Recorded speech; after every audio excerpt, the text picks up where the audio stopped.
आज एक वीडियो लेकर आए हैं जिसमें 50 राजस्थान के बहुत ही महत्वपूर्ण पर्सन है। यानी कि राजस्थान जीके के बहुत ही इंपॉर्टेंट 50%। और दोस्तों आप इसे एक एग्जाम की तरह भी ले सकते हैं और आप अपनी तैयारी को जांच भी सकते हैं कि राजस्थान जीके का कैसा पार्ट है। और अगर आपकी अभी नए हो तैयारी में तो आप इसके माध्यम से आप अपनी तैयारी को मजबूत कर सकते हैं। तो चलो बिना टाइम खराब किए हुए वीडियो को शुरू करते हैं। तो पहला प्रश्न है, और दोस्तों एक बात और, साथ साथ में आप अपने उत्तर भी काउंट करते रहना और वीडियो के अंत में ये जरूर बताना कि आपके 50 में से कितने परसेंट सही हुए हैं।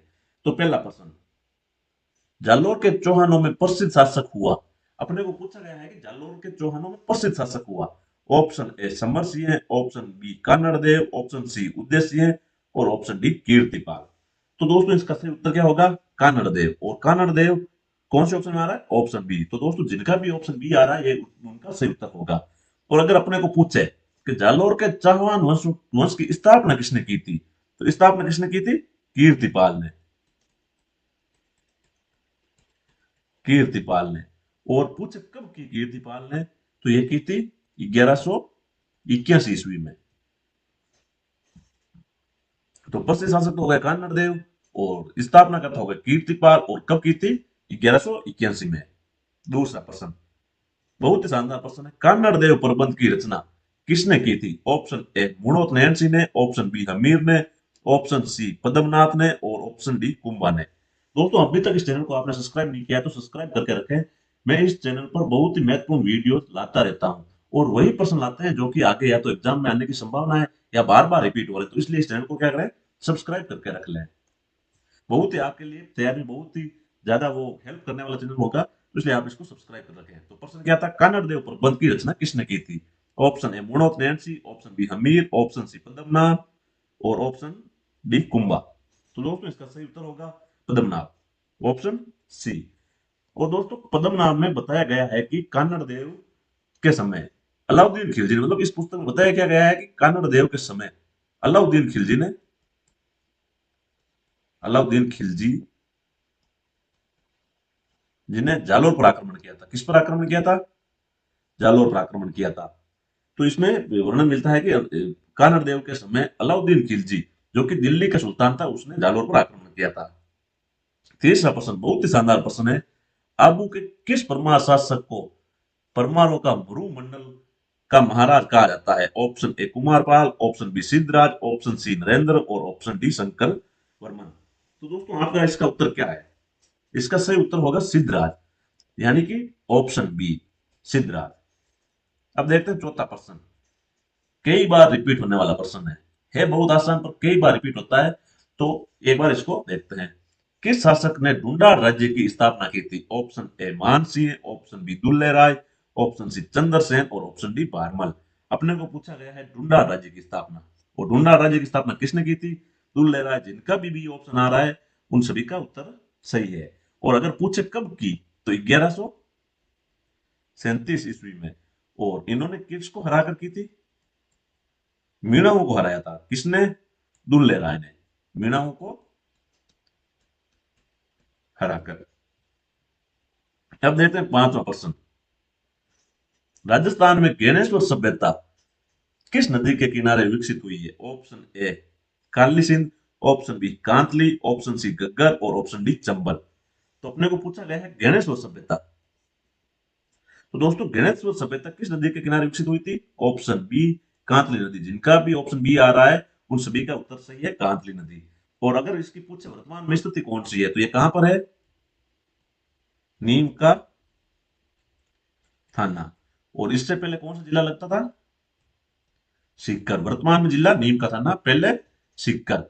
और अगर अपने को पूछे कि इसका एक अन्य नाम भी है, तो वो नाम क्या है? ताम्रयुगीन सभ्यताओं की जननी। अगर अपने को पूछ ले ताम्रयुगीन सभ्यताओं की जननी किस सभ्यता को कहा जाता है, तो उसका भी उत्तर क्या होगा? ज्ञानेश्वर सभ्यता। अब चलते हैं छठे प्रश्न पर, बहुत ही इंपॉर्टेंट, कई बार एग्जाम में रिपीट होने वाला, बुझे हुए रंगों का अधिक प्रयोग किस शैली में हुआ है? अपने को पूछा है कि बुझे हुए रंगों का प्रयोग सर्वाधिक किस शैली में हुआ है? ऑप्शन ए आमेर शैली, ऑप्शन बी नागौर शैली, ऑप्शन सी अजमेर शैली और ऑप्शन डी अलवर शैली। दोस्तों आप भी अपना उत्तर सोचें, देखते हैं कितने जनों का इसका सही उत्तर होता है। तो दोस्तों इसका सही उत्तर है नागौर शैली। जिसका भी ऑप्शन बी आ रहा है या जिसके भी दिमाग में ऑप्शन बी आ रहा है तो उसका सही उत्तर है। और नागौर शैली किसकी उपशैली है? मारवाड़ चित्र शैली की। अगर पूछ ले कि नागौर शैली किस चित्र शैली की उपशैली है, तो मारवाड़ चित्र शैली की। और नागौर चित्र शैली की एक विशेषता और है, ये पारदर्शी कपड़ों पर की जाती है। यानी कि नागौर चित्र शैली की एक विशेषता है कि इसमें जो भी चित्र बनाए जाते हैं वो पारदर्शी कपड़ों पर बनाए जाते हैं। तो इस प्रकार इसका सही उत्तर ऑप्शन बी, नागौर शैली। सातवां प्रश्न, ये तो लगभग सभी को ही आता होगा। ऊंट के बीमार होने पर किस लोक देवता की पूजा की जाती है? Option A Teja ji, option B Goga ji, option C Kesh Kanwar ji और ऑप्शन डी बाबू जी। ऊंटों के देवता, ऊंटों के देवता, रेबारियों के देवता, रेबारियों के आराध्य देव,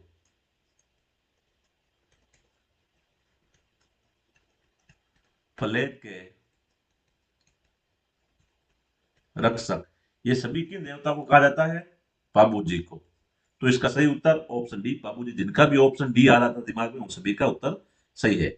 आठवां प्रश्न, चीनी यात्री हेन सांग ने राजस्थान राज्य के किस नगर की यात्रा की थी? बहुत ही इंपॉर्टेंट प्रश्न है। अपने को पूछा गया है कि चीनी यात्री हेन सांग ने राजस्थान के किस नगर की यात्रा की थी? किस नगर की थी? तो इसके ऑप्शन इस प्रकार है। Option A Mandore, option B Benwal, option C Jalore और ऑप्शन डी प्रतापगढ़। तो दोस्तों आपको इसका उत्तर देना है। जिनके भी इसका उत्तर दिमाग में बी आ रहा है उन सभी का उत्तर सही होगा, बीनमाल। और बीनमाल का एक पुराना नाम भी है। क्या नाम है? बीनमाल को श्रीमाल भी कहा जाता था प्राचीन काल में। श्रीमाल भी कहा जाता था। अब देखते हैं 9वां प्रश्न।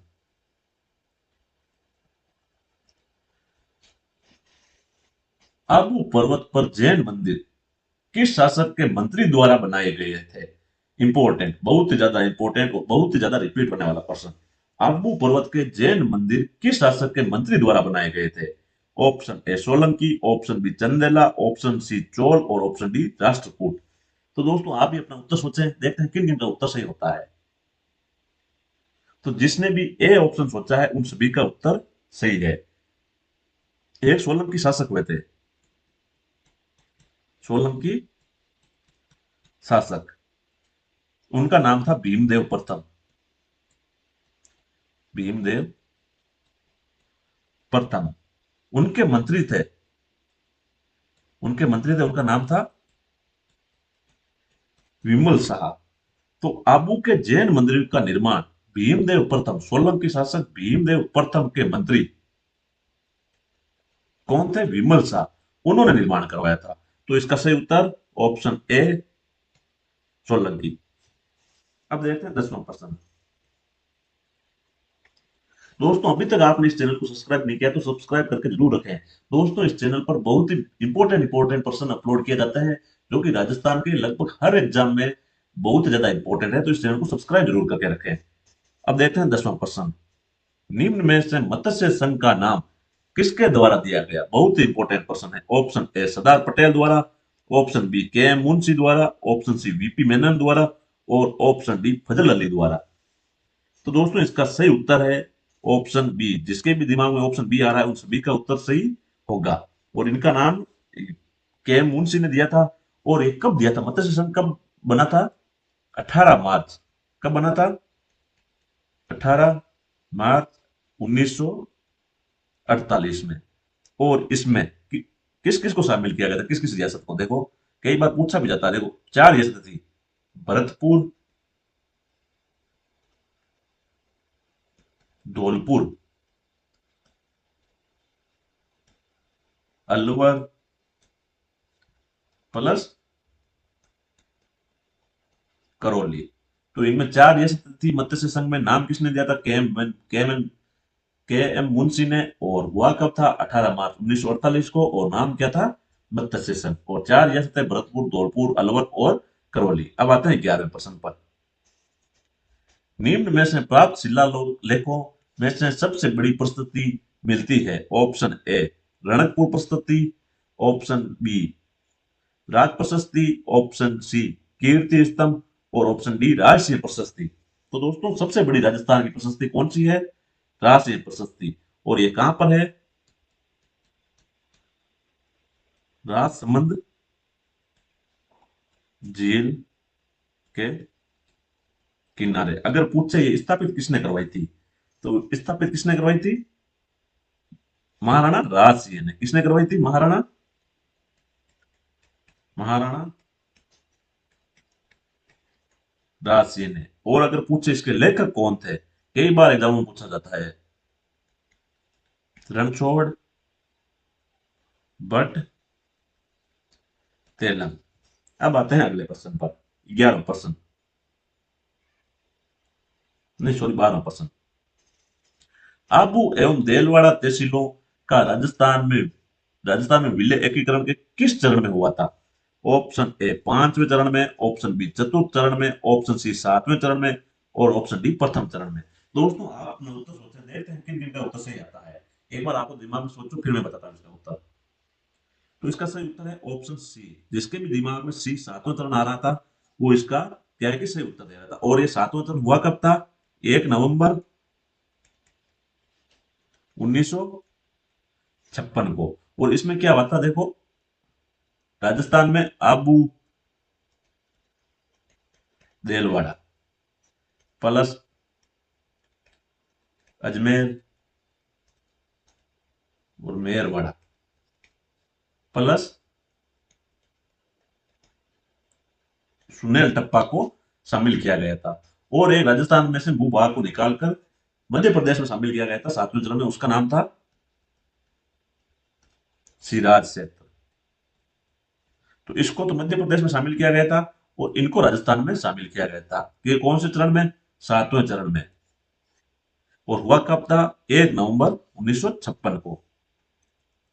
13वां प्रश्न, राजस्थान के किस अभ्यारण्य में जंगली मुर्गे पाए जाते हैं? ऑप्शन ए सीता माता अभ्यारण्य, ऑप्शन बी माउंट आबू अभ्यारण्य, ऑप्शन सी वन विहार अभ्यारण्य और ऑप्शन डी शेरगढ़ अभ्यारण्य।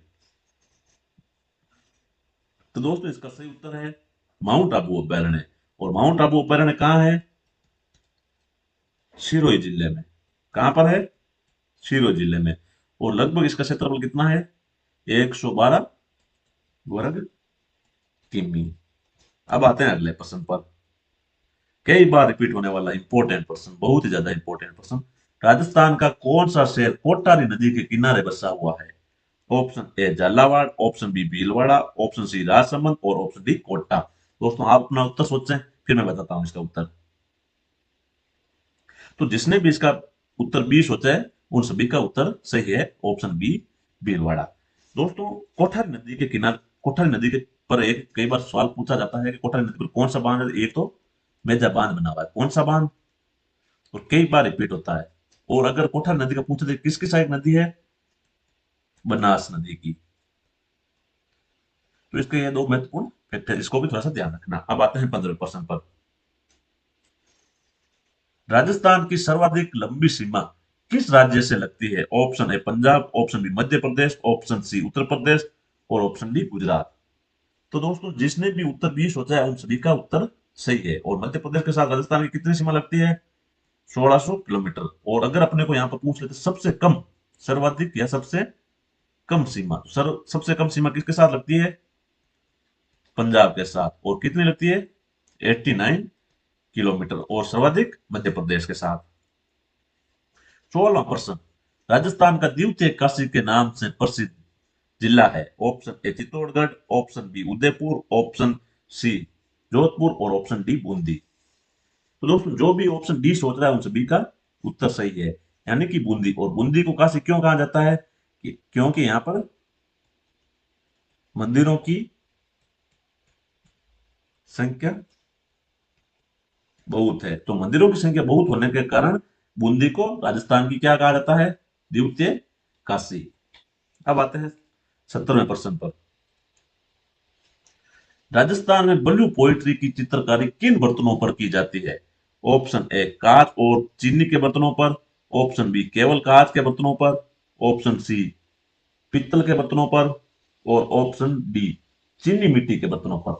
तो दोस्तों ये प्रश्न, इसका जवाब आपको कमेंट बॉक्स में बताना है, और वीडियो के अंत में या कमेंट बॉक्स में अगर आपको सही उत्तर नहीं आएगा तो मैं उसको बता दूंगा, या अगर कोई सही उत्तर देगा तो उसका कमेंट में पिन कर दूंगा। तो आपको इसका उत्तर कमेंट बॉक्स में देना है। जिनका भी सही उत्तर होगा, उनका जो पहले सही उत्तर देगा उसका कमेंट में पिन कर दूंगा। अब देखते हैं 18वां प्रश्न। निम्न में से रेशम कीट पाले जाते हैं। ऑप्शन ए साल के वृक्ष पर, ऑप्शन बी अशोक के पेड़ पर, ऑप्शन सी शहतूत के पेड़ पर, और ऑप्शन डी इनमें से कोई नहीं। तो दोस्तों इसका सही उत्तर है ऑप्शन सी। जिनके भी दिमाग में ऑप्शन सी आ रहा है उन सभी का उत्तर सही है। और राजस्थान में रेशम कीट या रेशम का उत्पादन मुख्यतः कोटा, उदयपुर और बांसवाड़ा जिलों में किया जाता है। और कौन से पेड़ पर किया जाता है? शहतूत के पेड़ पर। अब देखते हैं राजस्थान में स्टोन इंडस्ट्रियल पार्क कहाँ स्थित है। अपने को पूछा गया है कि राजस्थान में स्टोन इंडस्ट्रियल पार्क कहाँ पर स्थित है। Option A Bharatpur, option B जो जयपुर, या जयपुर नहीं, यहाँ पर जोधपुर लिख लो, जोधपुर, ऑप्शन सी दौसा, और ऑप्शन डी उदयपुर। तो दोस्तों राजस्थान में स्टोन पार्क कितने हैं? 4 स्टोन पार्क है। देखो, एक है जोधपुर में, दूसरा है कोटा में, तीसरा है धौलपुर में, और चौथा है करौली में। तो इस प्रकार इसमें कौन सा आ रहा है? जोधपुर। और जोधपुर कौन सा ऑप्शन में आ रहा है? Option B. तो इसका सही उत्तर ऑप्शन बी जोधपुर। 20वां प्रश्न बहुत ही शानदार प्रश्न है, कई बार एग्जाम में पूछा जाता है, तो आपको इंपोर्टेंट मार्क कर ले। प्लास्टर ऑफ पेरिस के निर्माण में किस खनिज का उपयोग होता है? ऑप्शन ए घिया पत्थर, option B asbestos, option C चूना पत्थर, और ऑप्शन डी जिप्सम। तो दोस्तों जिन जिन ने ऑप्शन डी सोचा है जिप्सम, उन सभी का उत्तर सही है। और दोस्तों अगर अपन देखें जिप्सम, तो जिप्सम के उत्पादन में राजस्थान का देश में कौन सा स्थान है? प्रथम। देश में कौन सा स्थान है? प्रथम। और अगर पूछे राजस्थान में कौन सा जिला सर्वाधिक उत्पादित करता है, तो अगर जिला, तो जिला है राजस्थान का बीकानेर। यानी कि बाकी जिलों से बीकानेर में सर्वाधिक होता है, और अन्य जिले भी है जैसे नागौर, बाड़मेर, जैसलमेर, इन सभी जिलों में भी जिप्सम उत्पादित किया जाता है, परंतु सर्वाधिक बीकानेर जिले में। 21वां प्रश्न। नैनूराम किस आंदोलन से संबंधित है? ऑप्शन ए बेगू आंदोलन से, ऑप्शन बी बूंदी प्रजामंडल आंदोलन से, ऑप्शन सी बिजोली आंदोलन से, और ऑप्शन डी उपरोक्त सभी। तो दोस्तों इसका सही उत्तर होगा ऑप्शन बी बूंदी प्रजामंडल से। बूंदी प्रजामंडल की स्थापनाकर्ताओं में कौन थे? नैनूराम शर्मा। और दोस्तों नैनूराम शर्मा को हाड़ौती क्षेत्र में चेतना का अग्रदूत, चेतना का अग्रदूत भी कहा जाता है। तो इसका सही उत्तर ऑप्शन बी बूंदी प्रजामंडल आंदोलन। 22वां प्रश्न। दुधवा खारा आंदोलन किस रियासत से संबंधित है? Option A Alwar, option B Bikaner, option C Jaisalmer, और ऑप्शन डी भरतपुर। तो दोस्तों इसका सही उत्तर होगा ऑप्शन बी बीकानेर रियासत। यानी कि जिसके भी दिमाग में बीकानेर रियासत आ रहा था उसका उत्तर सही होगा। और अगर अपने को पूछ ले कि इसकी वर्तमान में किस जिले में स्थित है दुधवा खारा की, तो ये वर्तमान में कौन से जिले में है? रियासत तो क्या थी? बीकानेर। और जिला कौन सा है? चूरू। और इस आंदोलन का नेतृत्व कौन कर रहा था? हनुमान सिंह नेतृत्व करता, हनुमान सिंह बुढ़ानिया। तो इसका सही उत्तर ऑप्शन बी बीकानेर रियासत। 23वां प्रश्न। हल्दी घाटी कौन से जिले में स्थित है? Option A Chittorgarh, option B Rajsamand, option C Udaipur, और ऑप्शन डी प्रतापगढ़। बहुत ही आसान सा प्रश्न है, सभी को पता है हल्दी घाटी कौन से जिले में? ऑप्शन बी राजसमंद में। 24वां प्रश्न। मेवाड़ के महाराणा सांगा और इब्राहिम लोधी को मार क्या है? मेवाड़ के महाराणा सांगा ने इब्राहिम लोधी को किस युद्ध में परास्त किया था? ऑप्शन ए बयाना का युद्ध, ऑप्शन बी खतौली का युद्ध, ऑप्शन सी मालवा का युद्ध, और ऑप्शन डी इनमें से कोई नहीं। तो दोस्तों महाराणा सांगा ने इब्राहिम लोदी को 1517 में 1517 ईस्वी में ऑप्शन बी खातौली के युद्ध में परास्त किया था। इसमें जीत किसकी हुई थी? महाराणा सांगा की। और युद्ध कौन सा था? खातौली का युद्ध। और हुआ कब था? 1517 में। और इब्राहिम लोदी कहां का शासक था? दिल्ली, यानी दिल्ली का सुल्तान। 25वां प्रश्न, राजस्थान में उत्तरी भाग में किस मिट्टी की प्रधानता है? ऑप्शन है हल्की मिट्टी, ऑप्शन बी चिकनी मिट्टी, ऑप्शन सी बलुई मिट्टी और ऑप्शन डी भारी दोमट मिट्टी। तो दोस्तों इसका बहुत ही आसान प्रश्न है, ऑप्शन सी बलुई मिट्टी। 26वां प्रश्न, मृदा की उर्वरा शक्ति को बनाए रखने के लिए कौन सी खाद प्रयुक्त की जाती है? ऑप्शन ए खली खाद, option B ammonium sulphate, option C urea खाद या ऑप्शन डी गोबर व हरी खाद। तो इसका सही उत्तर होगा ऑप्शन डी गोबर व हरी खाद। और इसे जैविक खाद भी कहा जाता है। जैविक खाद यानी कि जैविक खाद उर्वरा शक्ति के लिए बहुत ही महत्वपूर्ण है। 27वां प्रश्न, निम्न में से राजस्थान में वन की आशा कौन सी नदी को कहा जाता है? Option A Som, option B Banas, option C Jakham और ऑप्शन डी चंबल। तो दोस्तों वन की आशा ऑप्शन बी बनास को कहा जाता है। और बनास के कुछ उप नाम और भी है, जैसे राजस्थान की यमुना, वन की आशा और वर्णाशा। तो ये इसके क्या कुछ थोड़े उप नाम है किसके? बनास नदी के। तो इनको भी ध्यान रखना। अब आते हैं 28वें प्रश्न पर। निम्न में से भाखड़ा नांगल बांध का पानी किसे नहीं मिलता है? Option A Haryana, option B Punjab, option C Delhi और ऑप्शन डी राजस्थान। दोस्तों भाखड़ा नांगल बांध का पानी 3 राज्यों को मिलता है। 3 कौन कौन से? देखो, पहला है पंजाब, दूसरा है हरियाणा और तीसरा है राजस्थान। तो इसमें कौन सा नहीं आ रहा है? दिल्ली, केंद्र शासित प्रदेश दिल्ली। तो इसका सही उत्तर होगा ऑप्शन सी दिल्ली। दिल्ली को भाखड़ा नागल बांध का पानी नहीं मिलता है। 29वां प्रश्न, निम्न में से बहुमत है? ऑप्शन ए कुंभलगढ़ का पर्वतीय क्षेत्र, ऑप्शन बी डूंगरपुर का अगम्य क्षेत्र, ऑप्शन सी हाड़ौती का पठार और ऑप्शन डी नाग पहाड़िया अजमेर। तो दोस्तों बहुमत किसे कहा जाता है? बहुमत राजस्थान के दक्षिणी भाग में पाया जाता है। और दक्षिणी भाग में कौन सा है? डूंगरगढ़ का अगम्य क्षेत्र। और इस बहुमत क्षेत्र में सर्वाधिक कौन सी जनजाति निवास करती है? अगर आपने जनजाति पूछ ले तो भील जनजाति सर्वाधिक निवास करती है। अब देखते हैं 30वां प्रश्न, विश्व में सबसे अधिक आबादी वाला मरुस्थल है? ऑप्शन ए थार का मरुस्थल, ऑप्शन बी सारा मरुस्थल, ऑप्शन सी गोबीब का मरुस्थल और ऑप्शन डी अरेबियन मरुस्थल। अपने को पूछा गया है कि सर्वाधिक आबादी वाला मरुस्थल। तो दोस्तों इसका सही उत्तर है राजस्थान वाला मरुस्थल, थार का मरुस्थल। यह क्या है कि विश्व की सर्वाधिक आबादी वाला मरुस्थल है। और अगर अपने को पूछ ले सर्वाधिक जनसंख्या घनत्व वाला,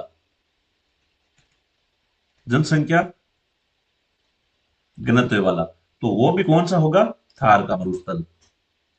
अब आते हैं 31वें प्रश्न पर। 31वां प्रश्न बहुत ही शानदार प्रश्न है, इंपोर्टेंट लगा ले। स्थानांतरित बालुका स्तूपों को स्थानीय भाषा में पुकारा जाता है, यानी कि जो स्थानांतरित होते हैं बालुका स्तूप, उनको क्या कहा जाता है? ऑप्शन है दोहरे, ऑप्शन बी बाकर, ऑप्शन सी खडीन या ऑप्शन डी दरियन। तो दोस्तों इसका सही उत्तर है ऑप्शन डी दरियन। जिनके भी दिमाग में दरियन आ रहा था ऑप्शन, उन सभी का उत्तर सही होगा। अब आते हैं अगले प्रश्न पर। Central and western Rajput state of India पुस्तक का अन्य प्रसिद्ध नाम क्या है? अपने को पूछा गया है कि central and western Rajput state of India पुस्तक का अन्य नाम क्या है? The military memorials of George Thomas या annals and antiquities of Rajasthan या लिंग्विस्टिक सर्वे ऑफ इंडिया या ट्रेवल्स इन मुगल एम्पायर। तो दोस्तों इसका सही उत्तर होगा option B annals and antiquities of Rajasthan, यानी कि इसका उपनाम क्या है? Annals and antiquities of Rajasthan. और ये लिखी किसने थी? घोड़े वाले बाबा कर्नल जेम्स टोड ने, जिसे घोड़े वाले बाबा या राजस्थान इतिहास का जनक भी कहा जाता है। 33वां प्रश्न, तराइन का मैदान कहाँ है? Option A Rajasthan, option B Uttar Pradesh, option C Haryana और ऑप्शन डी पंजाब। तो दोस्तों बहुत ही आसान सा प्रश्न है। लगभग इसको तो सभी का उत्तर आता होगा, ऑप्शन सी हरियाणा। और तराइन के मैदान में राजस्थान के दो मुख्य युद्ध हुए थे, कौन कौन से? तराइन का फर्स्ट युद्ध और सेकेंड युद्ध। और ये किन किन के मध्य हुआ था? पृथ्वीराज चौहान और मोहम्मद गौरी के मध्य हुआ था। तो ये हुआ कब था? पहला तो हुआ तो 1191 में, और दूसरा हुआ था 1192 में। तो दूसरे में मोहम्मद गौरी की विजय हुई थी, और ये दिल्ली पर इनका कब्जा हो गया था, मोहम्मद गौरी का। अब देखते हैं 34वां प्रश्न। पृथ्वीराज चौहान का समकालीन गढ़वाल शासक कौन था? Option A Harihar Rai, option B Bhojraj, option C Jaichand, और ऑप्शन डी मूलराज प्रथम। तो दोस्तों बहुत ही आसान प्रश्न है। उस समय गढ़वाल शासक कौन था? जयचंद गढ़वाल। और ये कहां का शासक था? कन्नौज का शासक था जयचंद गढ़वाल। 35वां प्रश्न। किस शिलालेख में चौहानों को वत्स गोत्र का ब्राह्मण कहा गया है? ऑप्शन ए आमेर का शिलालेख, ऑप्शन बी सिंह ऋषि का शिलालेख, ऑप्शन सी बिजोलिया का शिलालेख, और ऑप्शन डी चीरवे का शिलालेख। तो दोस्तों इसका सही उत्तर है ऑप्शन सी। जिसके भी दिमाग में ऑप्शन सी बिजोलिया का शिलालेख आ रहा था, उन सभी का उत्तर क्या है कि सही है। और अपने को देखें तो इसके बिजोलिया के शिलालेख के प्रशस्तिकार कौन थे? कई बार एग्जाम में पूछा जाता है। तो कौन थे प्रशस्तिकार? गुणभद्र। और बिजोलिया कहां पर स्थित है? भीलवाड़ा में। और अगर अपने को पूछ ले बिजोलिया शिलालेख की भाषा कौन सी थी, तो भाषा कौन सी थी? संस्कृत भाषा। यानी कि ये कौन सी भाषा में लिखा गया था? संस्कृत भाषा में। अब आते हैं अगले प्रश्न पर। कालीबंगा का उत्खनन किसके निर्देशन में हुआ था? ऑप्शन ए बीबी लाल और Sankalia, option B BK Thapar और BB Lal, option C BK Thapar एवं John Marshall, option D Dayaram Sahni और बीके थापर। तो दोस्तों इसका सही उत्तर होगा ऑप्शन बी बीके थापर और बीबी लाल ने। अगर अपने को पूछ ले कालीबंगा की खोज किसने की थी, तो खोज किसने की थी? अमलानंद अमलानंद घोष ने। और कब की थी? 1952 में। और उत्खनन का कार्य किन्होंने किया था? बीके थापर और बीबी लाल ने। 37वां प्रश्न बहुत ही शानदार प्रश्न है। सालिम सिंह की हवेली राजस्थान में कहां स्थित है? Option A Banswara, option B Ganganer, option C Jaisalmer, और ऑप्शन डी अलवर। तो दोस्तों जिसके भी दिमाग में ऑप्शन सी आ रहा है वो उन सभी का उत्तर सही है। दोस्तों जैसलमेर की 3 हवेलियां प्रसिद्ध है। देखो पहली तो है, कई 3 हवेलियों में ज्यादा सवाल पूछा जाता है। पटुओं की हवेली, दूसरा है सालिम सिंह की हवेली,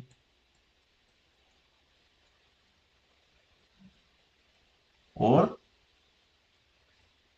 तीसरा है नतमल की हवेली। दोस्तों जैसलमेर की 3 हवेलियों का नाम याद कर लो। पटुआ की हवेली, सालिम सिंह की हवेली और नतमल की हवेली। तो जैसलमेर की हवेलियों का लगभग कोई भी क्वेश्चन आपके गलत नहीं होगा। और इसका सही उत्तर क्या है? Option C Jaisalmer. 38वां प्रश्न। मीरा मंदिर वे पद्मिनी का महल कहाँ स्थित है? ऑप्शन ए भीलवाड़ा में, option B Chittorgarh, option C Ajmer, और ऑप्शन डी उदयपुर। बहुत ही आसान प्रश्न है, मेरे को लगता है लगभग सभी ने इसका उत्तर दे दिया होगा। तो इसका सही उत्तर है ऑप्शन बी चित्तौड़गढ़। जिनका भी ऑप्शन बी है उन सभी का उत्तर सही है। अब देखते हैं 39वां प्रश्न। राजस्थान में चेचक की देवी के रूप में प्रसिद्ध है? ऑप्शन ए जीण माता, ऑप्शन बी शीतला माता, ऑप्शन सी आजमा देवी, और ऑप्शन डी छींक माता। तो दोस्तों लगभग ये सभी का उत्तर सही होगा, क्योंकि कई बार एग्जाम में पूछा जाता है तो ये सबको रट गया होगा। इसका सही उत्तर होगा ऑप्शन बी शीतला माता। और शीतला माता को एक अन्य नाम से भी जाना जाता है, क्या? छोटी माता। और इनका मंदिर कहां पर है? अगर मंदिर पूछे तो चाकसू जयपुर में। अब आते हैं अगले प्रश्न पर। राजस्थान के लोक देवता वीर कल्लाजी राठौड़ का जन्म स्थल है? Option A Rewara, option B Merta, option C Sangaria, या ऑप्शन डी सिसोद। बहुत ही आसान प्रश्न है, जिनका भी उत्तर बी आ रहा है उन सभी का उत्तर सही है, मेड़ता। 41वां प्रश्न। राजस्थान के किस जिले में बाबूजी का जन्म स्थल कोल्लू गांव है? ऑप्शन है Nagaur, option B Jodhpur, option C Pali, और ऑप्शन डी अजमेर। दोस्तों ये क्वेश्चन कुछ थोड़ा सा पुराना है। वर्तमान में जिला कौन सा है? फलोदी। और पुराना जिला कौन सा है? जोधपुर। तो इसका सही उत्तर ऑप्शन बी जोधपुर या लोधी। 42वां प्रश्न, राजस्थान में दामिनी, ताबीत, मेमंद, पीढ़ी, सांकली आदि आभूषण संबंधित है। ऑप्शन है कान से, ऑप्शन बी सिर एवं मस्तिष्क से, ऑप्शन सी गला से और ऑप्शन डी नाक से। तो इसका सही उत्तर होगा, जिनका भी उत्तर बी आ रहा है उन सभी का उत्तर सही है, सिर एवं मस्तिष्क। अब देखते हैं 43वां प्रश्न, राजस्थान में चूलगिरी का संबंध है। ऑप्शन है सिख धर्म से, ऑप्शन बी जैन धर्म से, ऑप्शन सी यहूदी धर्म से या ऑप्शन डी ईसाई धर्म से। तो दोस्तों इसका सही उत्तर है ऑप्शन बी जैन धर्म से। इनका भी उत्तर ऑप्शन बी आ रहा है, उन सभी का उत्तर सही है। और चूलगिरी क्या है दोस्तों? मंदिर है। और कहां पर स्थित है? जयपुर में। और किनका मंदिर है? किनका मंदिर है? जैनों का।